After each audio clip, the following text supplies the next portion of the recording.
Well, hello and welcome to this month's critique, the first of the year. It seems to have been a long time. And welcoming Tom and Matt. How are you guys both doing? Not too bad, thanks, mate. Yourself? Yeah, not bad at all. Not bad at all. And Matt, how's it going for you? I know it's been a rush getting you in tonight. Yeah, all good, mate. Good, good. Good. Yeah, I was just commenting on Tom's haircut before. I was saying, I know. looks as though he's been having an argument with a lawnmower. hopefully the stakes is ready for the I don't know what you call it. Oh, Peaky Blinder. Yeah, Peaky Blinder. Yeah. Yeah. So the submissions we've had this month have been really, really good. So our theme was fog, and we've had some really good submissions this month. So I think we'll get straight into it with number one, eh? Yep. And that is going to be this baby here. And this was from the user La Dominator. La Dominator. La Dominator. I like this image. Yeah, I like it. Yeah, it really caught my eyes when I first saw it. Mm-hmm. Yeah, it was really, really nice. Really nice. Subtle tones and nice tones about it. Really simple image, but yeah, really beautiful at the same time. What are your thoughts, guys? Yeah, it's got like a sort of film look about it, isn't it? Like an old sort of, which sort of adds to the it's old school. Almost sepia tones in a way. That's it. Yeah. That with the fly fishing, it's fly fishing, isn't it? Oh my. Yeah. You just sort of the way the rod's arced and curls around. Yeah, it's there's plenty of atmosphere. There's plenty of fog there. Mm-hmm. You get a good feeling for the conditions, don't you? Yeah. Which I suppose that says it all, really. It does. What are your thoughts, Matt? Yeah, well, we had the gallery, and we all went through images that we decided to collate for this evening, didn't we? Images that not necessarily the best, but images that are interesting and not interesting enough to talk about, but images that are, that can bring up a lot of discussion on various points. And the reason why I chose this image was because, I mean, number one, it catches your attention, doesn't it? Because it's got this warmth about it, and it's got this very peaceful, laid back atmosphere about it. The fly fisherman, we all know that fly fishing is a very relaxing sport to do. You get this guy in the deep water with the fog, and all the elements are there, isn't it? When you first look at it at a glance, and then you look at it again, and you can pick it, can't you? It's one of those images. This is a classic example, and I don't want to critique in a way to offend, but this is a type of image where you would say, okay, bang, you got my attention.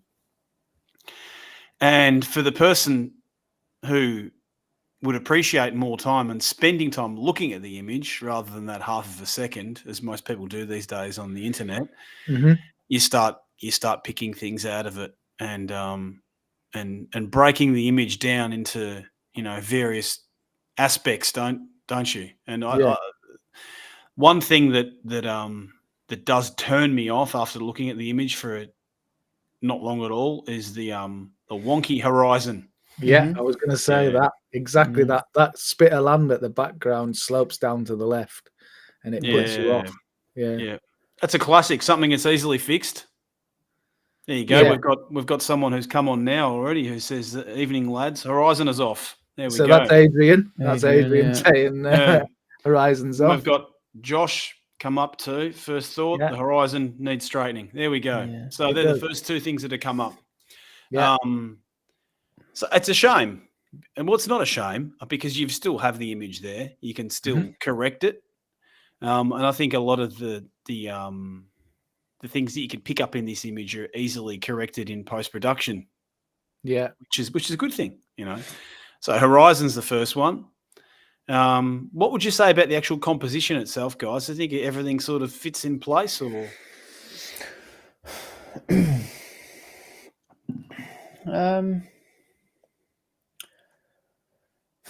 Yeah, you know, you could. For me, the image is it's a snapshot in it of a moment in time. If you could replay it, then I think it's a little bit tight, maybe. I've just straightened it there. I've just straightened it up. Yeah, it's made a big difference, hasn't it? Yeah, that has, Straightening it up. yeah, And that kind of draws your eye away from that point then. yeah. That makes a massive difference, actually. It does. Makes more of a difference than I thought. Well, I knew it would make a difference, but Yeah. And it also gets rid of that gap on the right between those two trees. Which yeah, that was kind of what I was getting at. Yeah, it's almost like it was a bit tight, and you could see around the side of the tree, but you couldn't really. So I was thinking if it was a little bit further back, but now you've got rid of it. Don't really think it needs it now. My first thought is does that right hand side unbalance it? But yeah, felt a bit heavy on the right, didn't it? Yes and no. Yeah. Because you've got the guy silhouetted again as well, I think it kind of balances it out a bit that way. Yeah. But by removing a bit more of it on the right, that's definitely helped it, isn't it? Yeah, it's got rid of that break in the trees, which was quite distracting, I think, to the eye. Yeah. Yeah. No, I like it like that. I think it's made a big difference. Definitely. Yeah. Just that simple thing, eh? So simple, eh? Well, that's mostly what it is, though. When you're taking images, though, it's usually those subtle little points, isn't it? Differences that make it so much better. Yep. It's noticing what's happening on either side of your image and getting in on the sides of your images, which, you know, all these little minor details make such a difference. Yeah. Yeah, that is really nice. I like that even more now. It's nice and sharp, you know, the silhouette's nice and crisp. Yeah. I like it. If I reset that now, I mean, look at Yeah, it's a no-brainer, isn't it? Yeah. So yeah, definitely a nice image. Just watch those minor details, I think. Really, that's all we can really say about that one. It's just watching those minor details because it makes such a difference. Certainly does. Certainly does. Lovely shot. I really like it. Well done. So, with that in mind, we're just chatting before the show there, and the next month's theme we've decided on seascapes because it's something we haven't done before. Yeah, we haven't touched on. So, lots you can go for with seascapes.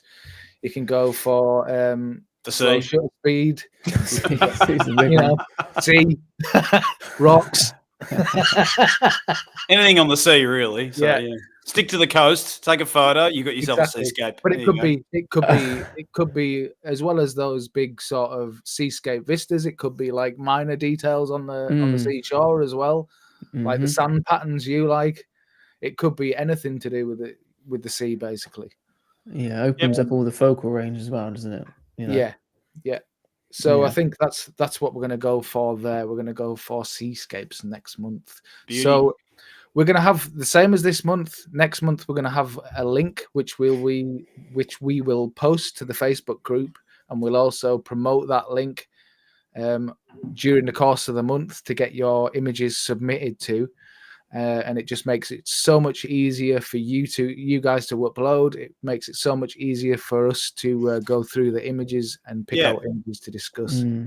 Yeah, just make sure that you're if you want to be sort of up to date, that you check out on the Outdoor Photography Guide website, the Facebook page, or even go on and search if you're not already following us on social media already. We tend to post quite often when we're going to bring this stuff up. So if you get onto Instagram or Facebook and look up our profiles, if you already haven't, we tend to let people know quite early on when and where it's going to happen and date and time. So the subject, for sure.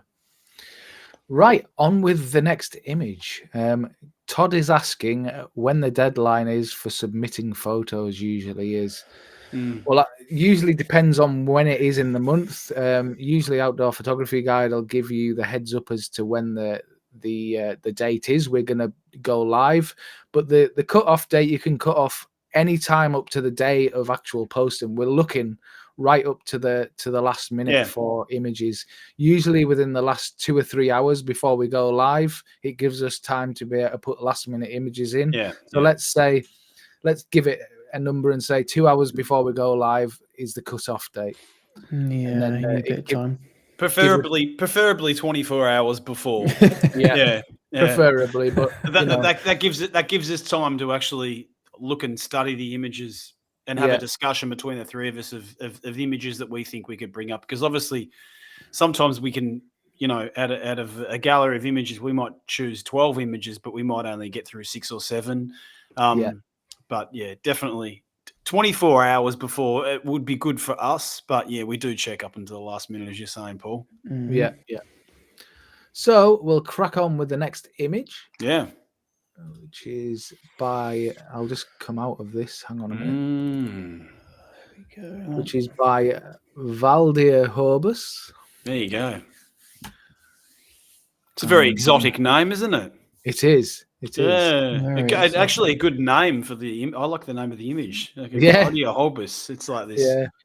This little. Is a beautiful image. I like it. Yeah, but yeah. It's like a tropical version of Wistman's Woods. It is.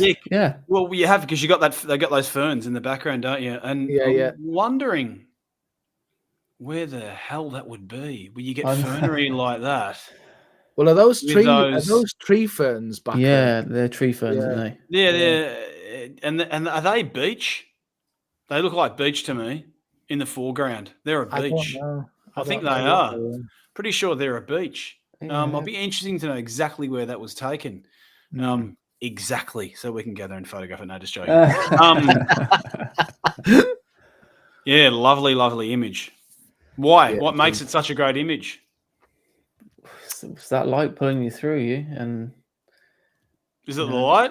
Well, it's the form. Initially, the initial that tree on the left sort of holds you in there, but the whole image works together, the composition and the light together. For me, you get pulled in initially, and then there's so much detail there, and then you get the light just sort of.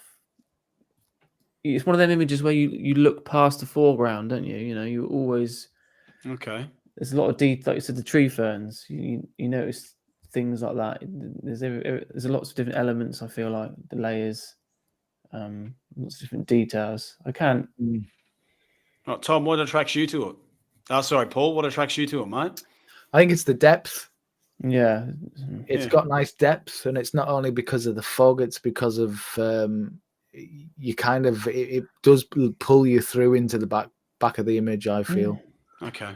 There's lots of details that I like. Obviously, it gives you interest because we're not used to seeing tree ferns in the background either. So your focus is drawn to things that you're not used to seeing. Okay. It's also drawn through to the brighter part of the image, which is I like the way he's used the light off to the top right. Mm-hmm. So, and also the form of the trees. The trees themselves have got real character. In the foreground. Well, that's what it is. That's what attracts you. That should be. I'm not saying because everyone, everybody sees things everyone sees things differently. Yeah. But I mean, primarily, what attracted was it? What's his name? I don't want to say Vladimir. What was his name? Valdir Horbus. Yes. Horbus, yeah. So what attracted him to go to this location and take the image? It wasn't the light. It was the trees. Oh, the location, yeah. You got the moss on the trees, and I mean, if like I said before, if you start breaking the image down and start looking at it closely, there's not much of a composition in this image that you would actually say, wow, that is an unbelievable composition. There's not much creativity into this image apart from the fact that you've been bang in the right location at the right time of day and you've taken the shot. Yeah. Well, for me, like the light, like Paul said, if it doesn't have that light and the fog, then the shot isn't. I don't know if it's even there because, like you said, because compositionally there isn't. No, there's not. There's no composition. The only composition in it of interest is there maybe respect for the rule of thirds in the sense that we've got this main tree with the moss coming off that big trunk at the bottom there, which is sort of comes out from the left-hand corner and merges itself into the direct third of the image. Then you've got that other tree bang smack almost directly in the middle. So there is a rule of thirds with regard to the foreground. So the forest floor in the bottom thirds, moving up into the foreground, and then the sky in the top thirds as you're that area there. So there's a sense of rule of thirds in it, but creatively speaking, for a woodland scene, there's not much creativity into it, is there? It's just more about, like I said, being in the right place at the right time. We've got Josh here that says, the distraction for me are the branches at the top left. Yeah, I see this exactly the same in the top left corner. Yeah. One thing that does strike me compositionally is he's used those two trees in the middle, the ones left and right and the middle frame, to frame those three tree ferns in the background. Yeah. If you look, they're actually framed really nicely. So compositionally, he has thought about the composition in that sense, is that he's used that as a frame. Yeah. Which is really nice. Yeah. I wonder whether if it was me, obviously everyone looks at the scenes differently, don't they? Just me being into the woodland, I don't know whether I would have been attracted to that more, Paul, Matt. I would have maybe have cropped off that tree stump that you can't really see on the right there. Yeah. And focused more on that area. Yeah. Put that left-hand tree more central slightly.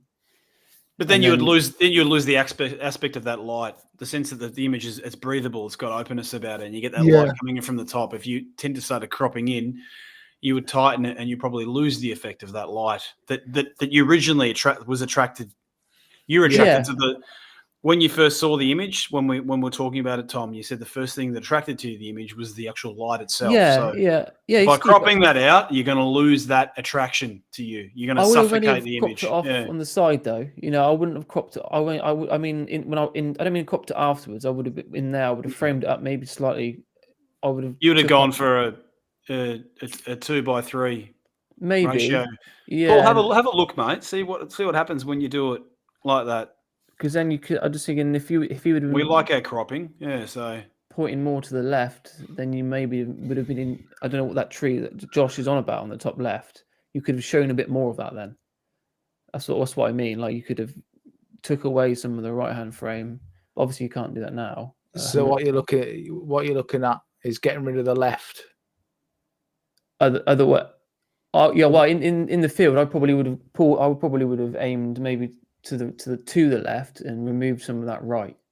Right. Okay. So you get rid of that tree on the right there. Yeah. So not cut the light off completely. Change your aspect ratio, Paul. Might go for. Do you want 4:5 or 4:3? Yeah. Go by 4:5. Yeah. There you go. Open it up a bit more. Yeah.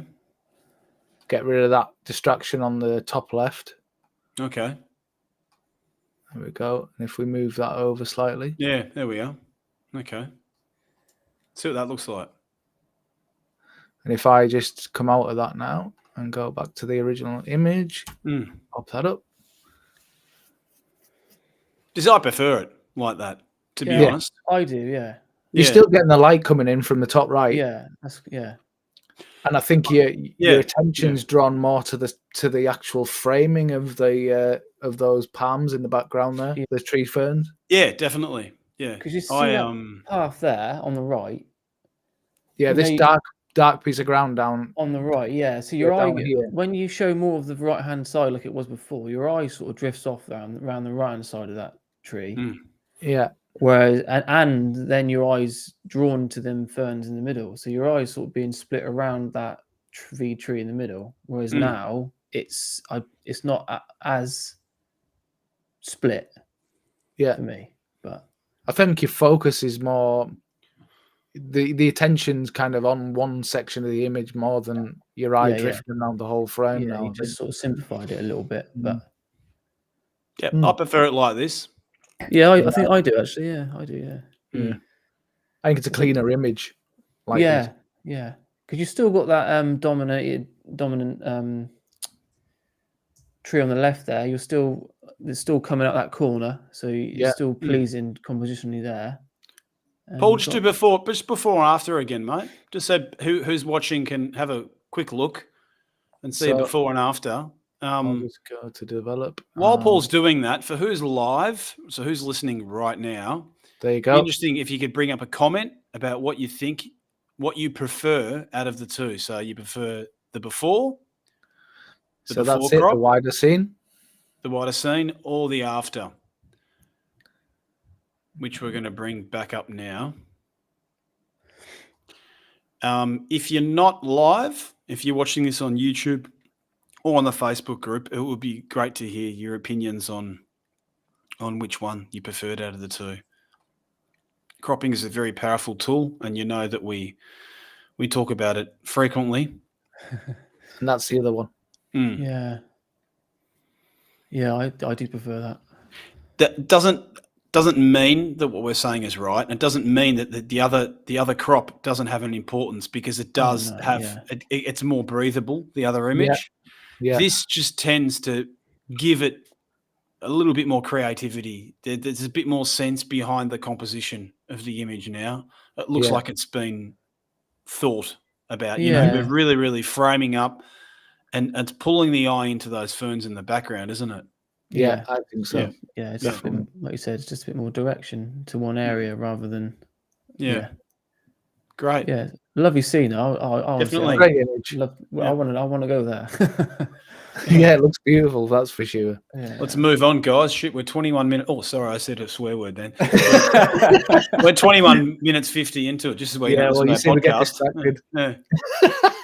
But so just want to remind you, for next month it's going to be seascapes, and so Todd said after. Good. Yeah. Thanks, mate. So he prefers the crop. Okay. So seascapes for next month. So get your images in. We'll set you up with a link. As soon as we get that link, we'll post it to the Facebook group. We'll post it all over social media, so you know where to upload your images. And you can upload those images all month. Just if you could kind of get those images in 24 hours before the date of the live, it would help. But we will kind of look up to 2 hours before we go live. So, next image is by Damien Amor. Damien. Let me go back to that page. This is this one here. Now, I really like this image, and there's one thing I would do to it straight away. I know, you'd crop out the top. Yeah. I would. Is that right? It is right, yeah. There you go. Why? Because I think it distracts. I think that top bit of sky, I don't think there's enough sky to make it interesting. And it's not an interesting enough sky to make it interesting too. No, it's not. It's just grey. It's just grey. And really what I would probably tend to do is crop that down to right where that fog starts. Okay, give it a go, mate. Yeah. So it's the first thing I thought when I saw it too. Yeah. Well, I like, if it's not adding, then. So that's probably, I would get rid of it right down to there. So that sky's completely out of that frame. Okay. And to me, that already makes a difference. Apart from that bit of white down the bottom, which was obviously the border, but I think it brings more interest into these trees. That the main focal point to me. Not just that. So what you've done by cropping the image, you've taken an element out of the image. And that element has only been an element of distraction. It hasn't been an element of importance, an element that you want the eye to go towards to. It's an element of the image that's not nice. So when you see it, you're only distracted by it. Correct? Yeah. Correct. So by eliminating that element that it had no interest, you've then simplified the image. So you've broken the image down, you've simplified it, and you've given more importance to the elements of the image that are interesting. Yeah. Which in this case is the trees, the trees, the fog, the light on those trees in the immediate foreground, and the layers. Yeah, I think so. Yeah, it adds more mystery to the background as well, doesn't it now? Because I know there's not much of a background, but that top section, that far row of trees is a bit more mysterious now. What else would you do as far as getting rid of distracting elements? There's a little tree. I don't know if you can. There's a little bit of tree on my bottom left. Yeah, right I at the would bottom. get rid of that. Yeah. Just encroaching into the bottom left of the frame. Yeah, like a bit silhouetted. Yeah. Yeah. For me, that would be. I would remove that. Yeah. And that would clean it up again. Yeah, I don't think there's anything else I can really see that I don't think adds or would remove, really. That simple crop top and bottom. Simple things like white balance. I mean, it's hard to know because we weren't there. Yeah. Maybe white balance, maybe a bit cooler, not so warm. We're in a foggy condition. Maybe it was a bit maybe it wasn't such a bright, warm day. You had this element of mystery about it, and maybe changing the white balance slightly, maybe adding some vignetting into the corners to sort of attract the attention towards those foreground trees, which have been captured by that light, obviously from the sun in the background or whatever it was. Yeah, that's true. Because that is a danger, isn't it? With shots like this that have multiple layers, and when you cropping in, them trees that are bright in the background there. Yeah. Your eye can get, once it goes there, that's it. It can get lost back there, can't it? Yeah, it can. Yeah. So just pick up a couple of these comments before we. Yeah, definitely. So YouTube, we have Andrew Young, which is one of my mates. Is both look great, but the cropped image is my favorite. That's from the previous image we were talking about. George Cormanick is saying really nice image. I also saw Josh said, love this one when I saw it, and yes, crop the top. Yeah. Bry Barnum says top left distracts. I see what he's getting at because it's brighter on the top left there. Yeah. And Adrian says now it's got 3 distractions. Top left is now distracting, 3 random trees, and top right green. Not sure where the 3 random trees are. I know what they mean. Now, like Matt said, now you've cropped the top out and it's still bright up there, so you are going to get pulled through to that corner. I would vignette those corners off. Yeah, I think vignetting would make a big difference with it. Yeah. I don't think there's any trees in it that are in it as necessarily a distraction. There's nothing fascinating, definitely, that would say, "Oh my god!" Here we're just talking about a forest scene with some fog in it, which is lovely, and we've got some light hitting those tree trunks there. But as far as distractions go right now, I think if you just vignetted a little bit, you would take the majority of those distractions away. That left-hand corner, it is a little bit. It's a tad brighter. But I think vignetting would help that. Try a bit of vignetting on it, mate. See how it goes. Oh, he means, not 3 together. Adrian means.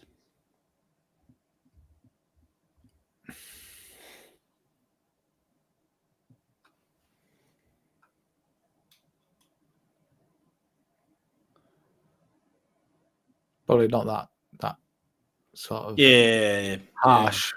It's difficult on a JPEG, but I can see the distractions now because you've gone into this module, so I can actually now see those 2 trees at the bottom left there where I couldn't see them before because they were blocked up by your tag Paul Thompson written over the top of it. I can see those. Yeah, they definitely are a distraction. I would remove those. Yeah, 100% agree on removing those from that shrub under the bottom of that shrub there.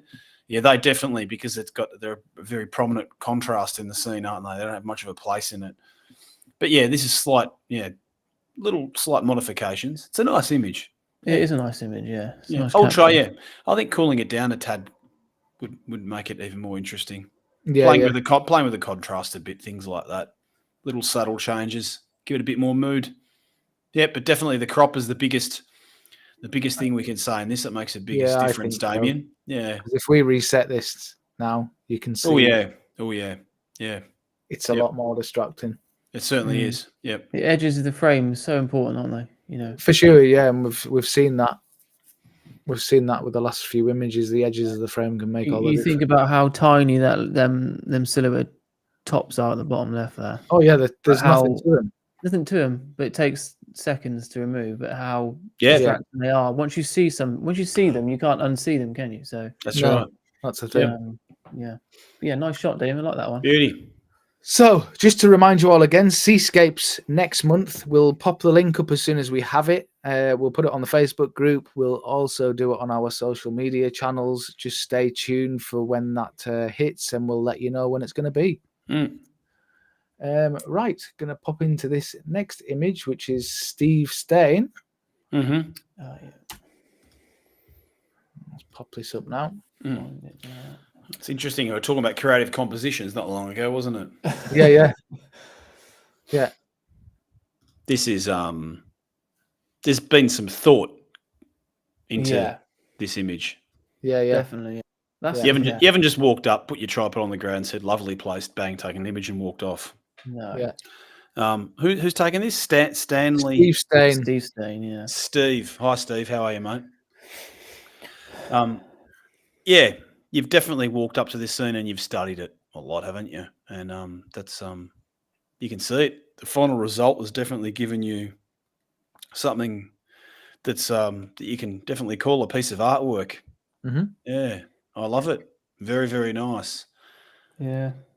You must have been very happy when you arrived at that location with those conditions, and managed to pull off that the continuation of just that one frame of that tree with another one directly behind it that just perfectly works as a layer into that emptiness in the background.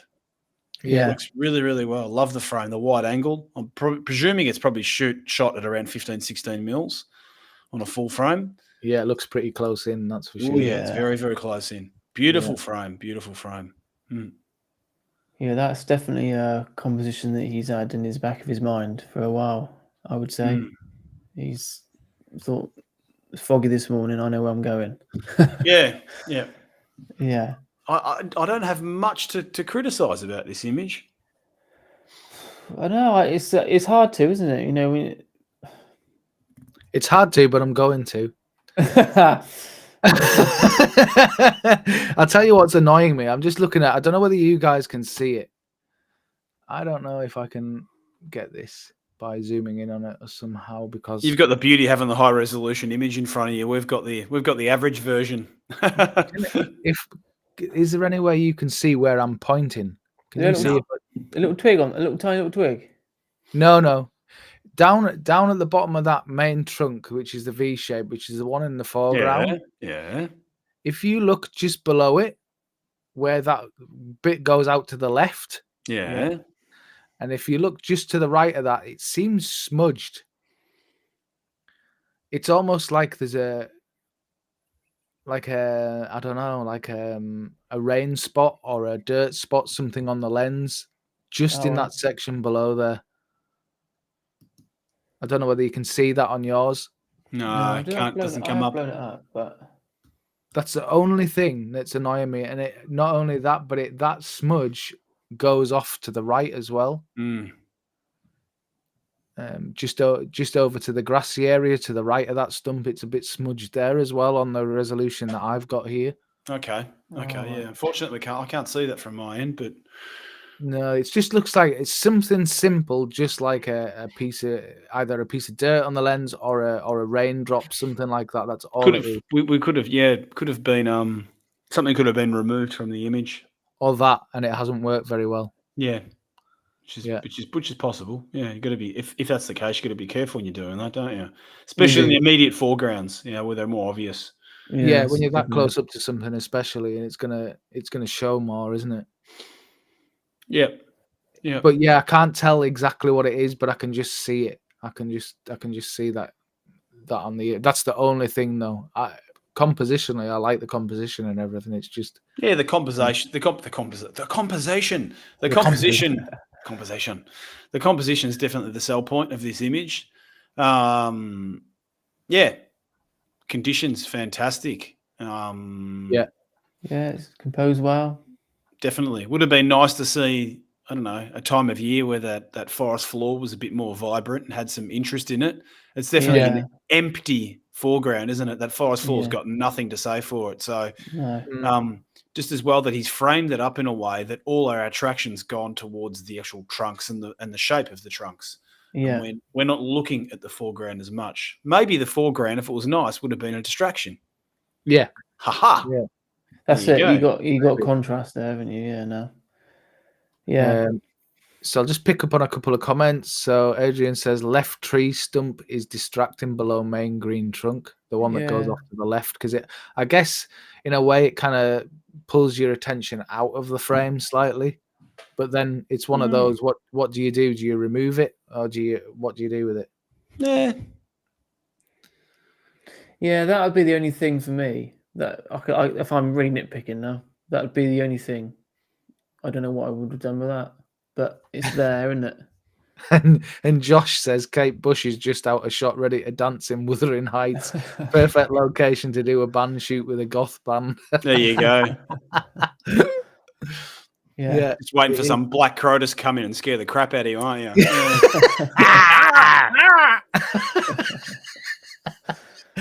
Yeah, it's an awesome shot. I love that. Good work. Yeah. Good on you, mate. I like the work that you can tell, like Matt said, you can tell there's some work gone into that. Yeah. Probably years of getting there when you know it might be good. So yeah, definitely. And Bri Barnum's just saying exactly what I was going to say. Too much dead space left and right in the foreground. Yeah, it would have been nice, as you were saying, Matt, to have something else going on the forest floor. But is what it is, really. Yeah, it's something you initially don't notice because the trees have got such a beautiful shape to them, don't they? Yeah. It's you first got that sudden impact, and then you've got that bit where you study things later on. Yeah. Yeah, lovely shot. Excellent. Mate. Lovely shot. Good work, mate. So, just want to remind you all again, because we've got another 3 images to crack on through yet, is that we're going to do seascapes next month. So please get your images in.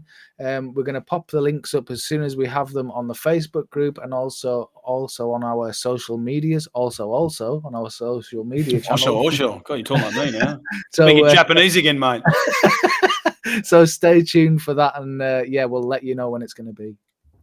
Beauty. So next image is this one by our buddy George Cormanicki. Hey, Georgie. Hey, look at that. He's been nicking my crop. I was going to say, that's definitely a pano crop there. A Fuji guy. I don't think he is. He's not. No. So what are your thoughts about this, guys? It looks cold. It does. Icy waters. I say it's icy waters down there, isn't there? Yeah. It's one of them sort of shots that you just constantly looking around it, isn't it? Yeah. There isn't one particular area or focal point, is there? No. No. I think that what he has tried to do is use the old the 3 elements kind of trick to the image, using those 3 trees as the 3 elements of the image. Yeah, I love that tree on the right there because there's some shadow detail there, which you want obviously because it's close, and then you do go through a journey, so it works, doesn't it? And I do feel like I am looking around it, looking for something that might not be there or something that is there. Yeah, I'm struggling to know where to focus though. Yeah, I don't know where I'm supposed to end up though. But I can see the idea. Because that line of grass or a branch or an old tree, whatever's fallen in the water there, leads kind of from left to right. But I'm unsure what it's leading you to, apart from those 3 trees. Yeah, it's the left-hand side you don't really go over there really. It's a bit. There's a few messy, or slight distracting elements in the frame, isn't there? Yeah, yeah. To my eye. That confuses your eye, and you don't really know where you want to be. But I love the tones of it. I love the atmosphere and the eeriness of the shot. I understand why he's done that pano crop to try and emphasize that a bit of mystery. What you thought? Well, I mean, yeah, it is a messy scene, as you said, Tom. But I mean, you love messy scenes, mate, don't you? I know. Yeah, so, I don't dislike it. No, I would say, if George was standing next to me and we're on a workshop, and he said to me, "What do you think about this frame? What do you think about this scene?" I would say, "Yeah, the scene's beautiful, mate. You're going to get something out of this." And if I was standing next to George, I'd probably say, "How about we just move out the way a little bit and get that little distraction out of that bottom right-hand corner there, where you've got the water that's all smooth, all of a sudden we've got this little rough edge at the bottom there." Yeah, it's like iced over in that bottom right corner. Yeah, whatever it is, if it's water movement or iced over. It would have been nice to have a more consistent reflection in the water all the way through. Yeah. You know what I mean? Yeah. Or maybe moving elsewhere where you didn't have those unwanted reeds. Yeah. Are there reeds in the scene? What, grass, whatever the hell. It's hard to tell what it is. It's grass built up on a branch. Yeah. They don't help with the scene much. They do make it messy. But the fact that you've got a bit of inconsistent elements to the image, they do work together to make for a pleasant image. I mean, it's not like one blotch in a scene that goes like, "Oh my God, that's gone now. It's out of it." It isn't consistent. It's so because of that, your eye isn't naturally going somewhere. It's the atmosphere that's making the image. Yeah. That's totally agree. Yeah. I like it. It's different. There are so many things you could say to try and fix it, but George, I really like it. As I said, if you were next to me, I would try and work the scene a little bit more to see what else we could get out of it. But maybe there wasn't anything to get out of it. And it's a personal taste too.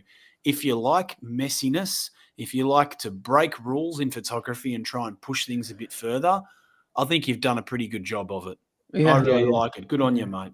Good on you. Yeah, he's just actually commenting to say that I had to crop it in post-processing. I named it Entrance to Mordor. I couldn't give it more headroom with simply bright fog. Josh says, great control of the highlights and shadows. And George says, I was standing in someone's driveway and couldn't stay along. It's a flooded stream. Well, okay. Yeah, I can't really say anything better than what Matt just said. I mean, I can't. Yeah, it's messy, but it's consistent through the frame, and it's very, very pleasing on the eye. There's nothing really stand out distracting, like Matt said. Apart from that bottom right corner. Yeah, maybe that. But other than that, there are distracting elements, but they don't stand out from each other so much. And like I said, like Josh says, I love the way that it's been processed. Yeah. Yeah, brilliant. Well done, George. Yeah, I love it, George. Well done, mate. On you, matey. So again, just want to remind you guys that we're going to do Seascapes next month. So we're going to post a link on Facebook and our social media. So stay tuned for that. And just on that, George says, thanks for the comments, guys. You're welcome, mate. Anytime. So I just want to hit on this one before we get to the last one. And this is by Gareth Williams. Let me see what it could look big a minute. There you go. Yeah. Seascapes. Yeah. Yeah, it is kind of. I'm assuming it was. I don't know. Well, it might not have been a seascape. I don't know. Yeah, it may have been a river or something like that with fog on it. I don't know, with an old bridge or something. It's difficult to tell. It is. Yeah. Is that what we think it is? An old bridge? Yeah. It's difficult to tell. It really is. It could be an old bridge. It could be a number of things, I guess. It's got an old bridge coming off the side of a mill or something, doesn't it? Yeah. Yeah, it's got that feel about it, hasn't it? Yeah, love it. Yeah, it's right on my street. This is the sort of thing I used to look for when I lived in Cornwall, funny enough, because we had lots of lakes and old dead trees and lakes and this Dead trees and lakes. There's like an old petrified forest in a lake. Yep. And that's the sort of thing I used to try and do: eliminate sky and go minimal. Mm-hmm. You just got complete control, haven't you? Like, you can break rules and show off your personality 100%, can't you? Or the particular mood you was on in that moment. I like the texture. I like although it's very soft, isn't it, and subtle.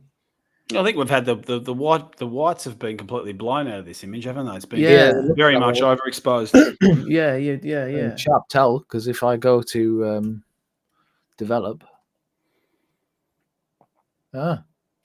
it's over to the right, but they're not blowing out. But it's difficult to tell because it's a JPEG. But I mean, it's a JPEG, mate. There's nothing. Kind of need the raw image to do that, don't you? Really, to be accurate. But yeah, it's not clipping within the JPEG anyway. I would imagine there's lots of different techniques, and it's not just. Interesting to know how much processing has been done, because these minimal shots they can require sometimes a lot of removing elements, can't they? Blend like if there is sky, if he's been up high and managed to eliminate sky, that makes it a lot more simple, obviously, but. They're quite an arty image, and that can require sometimes a lot of work in post-processing, can't it? Yeah. But yeah, I love it. I love the bit of texture on the left. You can see the texture in the water. And do you like all the negative space on the right?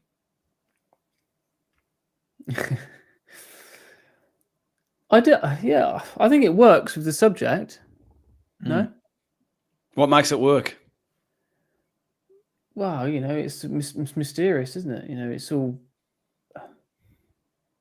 It's the negative space works with that subject. It's just the negative space makes it mysterious. Yeah, it's mysterious. Yeah, you want to know what the hell's going on, don't you? Yeah, you don't know what's going on down there, which is intriguing and adds sort of a bit of suspense. And you could see this hanging on in an art gallery, couldn't you?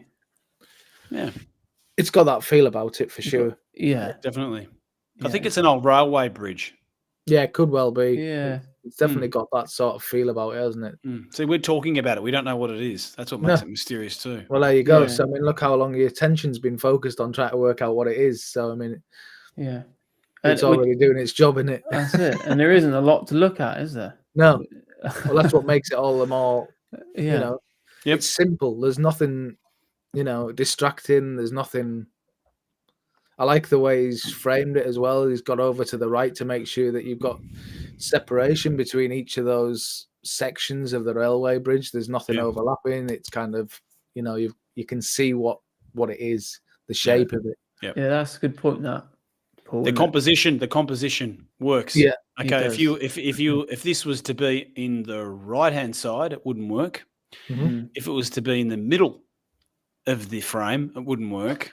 Yeah, exactly where it is makes it work because your eye goes to the center of the frame. That's where it takes you, and that's what makes it work in the composition. Yeah, and when you look at the center of the frame, what's at the center of the frame? Well, it's the last pole in the. That's right. In the bridge or whatever it is. That's right. To that empty space. So, compositionally speaking, it works perfectly. Clever. It's a clever. Very good job. Very good job. Shot. Yeah. Lovely. Better move on to the next one, mate. We've only got 10 minutes left. Yeah, I know. On you, Gareth. Good on you, mate. Yeah, nice shot, well done, Gareth. The name rings a bell, actually, Gareth Williams. Yeah. G'day, mate. Cheers. I'm only drinking green tea, but anyway. So just want to remind you guys, leading on from this, actually, we're going to do seascapes next month. So get your images in. We'll let you know as soon as we have the link. We'll post it on social media and we'll post it on the official Outdoor Photography Guide Facebook group as well. So stay tuned on there. And Mr. Mainka. For the last one. Big show off you. Yeah, we've just got back from a workshop in Tuscany. Where we witnessed this beautiful scene, eh, Matt? Yeah. What a morning it was! The very first morning we got there. Yeah, look, it'd be nice to because we know people are interested to know the story behind this scene. Yeah. So, number one, obviously, Josh, we put this image up because it is an incredibly beautiful shot with so many important, rare elements to it that make it such a beautiful image. But obviously we're bringing it up tonight too because it's got a story behind it, because this is an image Josh took on a workshop that that we had, Paul and I did last week in Tuscany, and Josh has come back and he's post-processed this, and it's nice to understand that, when you want to go out and shoot in certain conditions, a lot of people say, the best photographer is the person who puts himself in front of that scene. And Josh has done that because he's traveled from another part of the country to come on a workshop, and he's got up with Matt Bishop, who woke him up at 2:30 in the morning and put him in a car and drove him for 2.5 hours to arrive at a location in the pitch black, to drag him through the olive trees, to hit a location that he couldn't even see, and all of a sudden things started happening. Yeah. And so we were on this location, sitting up on top of a hill, looking down at this beautiful valley in Tuscany with this farmhouse right bang smack in. Compositionally speaking, you can't go wrong about this area. But the fog that morning in the valley was that incredible, and it just gave and gave and gave and gave. Yeah. You thought it was over at 7 a.m. Then at 7:30 in the a.m. it was better. And then at 8 a.m. it was better. And then at 8:30 a.m. was better. And at 9 a.m. was better. And then 9:30 when everyone got up and left, Josh turned around with his camera, bang, and took that shot of those starlings flying through the sky just in the right moment in time. So he just didn't have fog and beautiful light and a beautiful landscape, but he had starlings flying through the sky. So, yeah. For me, I hope that Josh would consider, printing this and putting it up on the wall at home, because it's this is one of those images where it was not once in a lifetime, but pretty damn close to once in a lifetime image. For sure. To get all of those elements working together. I mean, the starling, we couldn't believe the fog, and then the starling murmuration started going right the way around the entire farm building down there. Just incredible. Yeah, we couldn't believe our luck with it, really. Yeah. So what time in the morning was that, you said? This was actually quite late in the morning. We arrived on location at about 5:45, didn't we? Yeah, something like that. About 5:30, 5:45. So first light was beautiful. So in the back, those mountains you can see in the background, we had that first hint of first light coming in. Once that came up, we could see the fog, and that's when we started hitting, started taking lots and lots of images, because you could see the atmosphere coming up. And then you got that band of light between those mountains in the background, and then the fog was really, really, really happening. Then all of a sudden, the sun come up behind the back of those mountains there, and it hit the fog, and you got beams of light coming through the trees and just bouncing off everything. It was incredible, and you had so many different variations in colors. And then as the sun come up even more, you got this haze. And when the haze started coming through, it started creating even more different atmosphere. And then this happened. And it was, it was beautiful. It's one of those moments. And good on you, Josh, for sticking to your guns and staying on that composition, because the composition is obviously, you can't fault it. The crop works really well with it. Everything sits well in the corners. And, hope you're proud of it, mate. I am. Good work. Yeah. George Cormanick, who was just saying, was the atmosphere that cool? And Josh has just answered by saying, I cooled it in post. Cooler tones work better with the Starling murmuration. Yeah, I guess it'll have brought out those birds off to the right there. Brought the contrast in them more. Yeah, more so. Yeah.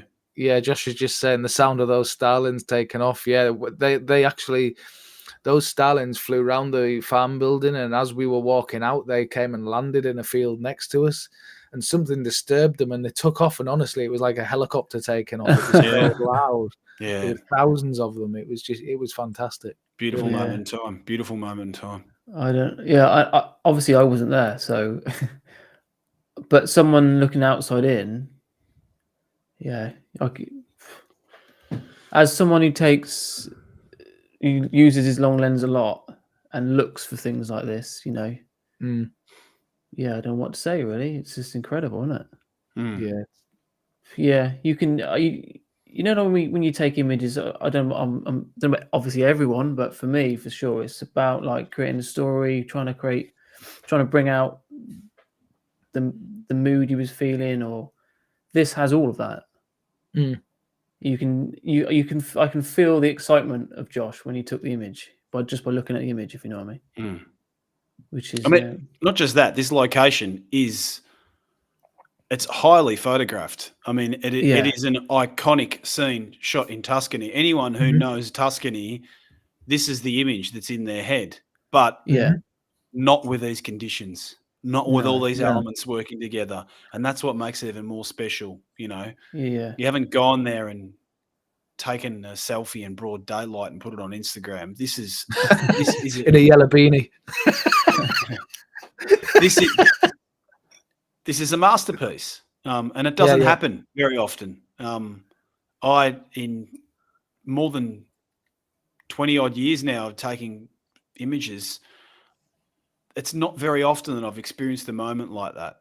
And the other thing Paul and I can say was in the very, very first morning of the workshop, and sort of everything went downhill from then on in. But it wasn't because the workshop didn't go well, it's just because that first morning was so damn special. Yeah, we got everything. We got everything the first morning. That's the thing, and it, you know. Yeah. But hey, the last morning that we went photographing, we didn't get any fog, but what we did have is a split, just a narrow slit of light along the background on this very scene, and a narrow slit of light just letting shafts of light from the top left, and that was special in itself. It looked beautiful, but it obviously didn't have the same effect. But it was, you know, you would have been, if that's all you would have got just on that last day, you would have been happy, I think. But getting this on the first day, definitely, it was hard to beat. That's for sure. It made the whole trip worthwhile just that one morning. It's interesting to bring up because the subject we're talking about this evening is fog. So people are interested in capturing fog. Fog is great because it does simplify a scene, and at the same time, it does give atmosphere to a scene. So those two elements working together are just so great for landscape photography. But if you're interested in capturing fog, it's important. You really you need to study your weather patterns. You need to understand when that moment is going to happen. I mean, there's a lot to do with fog. It's about dew point, being the right time of year. So this area in particular works very, very, very well from late autumn into early spring. You get a lot of fog in this area because it's a valley. You've got a lot of air pressure coming in from the sea that gets trapped in the mountains that are around that valley. So when you have differentiating temperatures from the morning to the night, you get this humidity trapped, and that's what causes the fog in this area. And it's interesting. If you're interested in taking images with fog, you need to understand the area you're going to and try and study and trying to understand what creates fog in that area, and go out when it happens, because in some areas that sometimes can just be mediocre, when you got fog, that can be complete game changer. Yeah, I would say if he was thinking of, he wanted to learn photograph fog more often and sort of learn how, like Matt said, how it interacts with the landscape. Somewhere where there's water as well, you can always tend to get a bit of water, fog or mist laying on top of water. And it doesn't hang around for very long, does it normally? But they're quite good opportunities, aren't they? Where you're not going to get masses of thick fog like this, but if you thought, oh, I really fancy practicing shooting some fog, if you could find a water source, then it's generally a good place to start. But Adrian was saying lifelong memories right there. I'll remember that morning forever. And and Josh says it was a spectacular morning, and kudos for Matt for getting us there in such conditions. It's not what you said at 2:30 in the morning. Yeah, it's not what I said at 2:30 in the morning either, I'll tell you.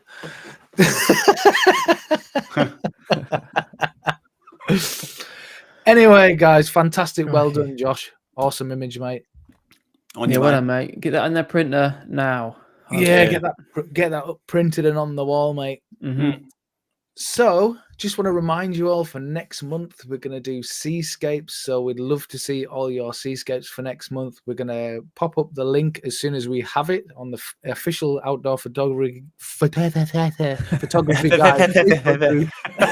And there you go, speaking Japanese again, mate. And on our social media channels. So stay tuned for that, and we'll let you know when it's going to be. But yes, seascapes. So you can get those images in all month, right up to 24 hours before. But bear in mind, we will still be looking on the day of. So just bear that in mind. But 24 hours would really be helpful, so we can go through and kind of pick those images out.